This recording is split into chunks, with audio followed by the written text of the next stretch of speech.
اور اللہ کے پیارے اور آخری نبی صلی اللہ علیہ وسلم کا فرمان علیشان التائب من الذنب کمن لا ذنب له، کہ جس نے گناہ سے توبہ کی اس نے ایسا ہے کہ جیسا کہ اس نے گناہ کیا ہی نہ ہو.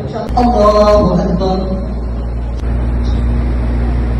الحمد للہ رب العالمین الرحمن الرحیم مالک یوم الدین إياك نعبد وإياك نستعين. ڈینگی وائرس، ملیریا، بخار اور دیگر وبائی امراض سے نجات کے لیے جامع مسجد غوثیہ ٹرسٹ المعروف ایک مینارہ گول مسجد لطیف آباد نمبر 6 میں صلاۃ التوبہ کی باجماعت نماز کا اہتمام کیا گیا، جس میں نمازیوں علاقہ مکینوں نے بڑی تعداد میں شرکت کی.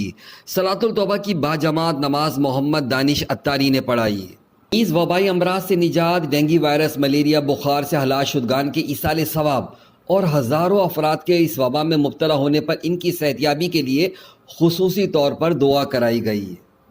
اس موقع پر صلاۃ التوبہ میں شریک نمازیوں اور علاقہ مکینوں کا کہنا تھا کہ اپنی بیماریوں پریشانیوں کے حوالے سے ہمیں دنیاوی اسباب اختیار کرنے کے ساتھ ساتھ اپنے گناہوں سے توبہ و استغفار اور اللہ تبارک و تعالیٰ سے دعاؤں کا سلسلہ بھی بڑھا دینا چاہیے. مسجد حاضہ کا یہ اقدام قابل تحسین ہے. علماء کرام کو چاہیے کہ اس مشکل گھڑی میں شہر بھر کی تمام مساجد کے اندر صلاۃ التوبہ کا اہتمام کیا جائے. وائس آف حیدرآباد سے محمد عمران.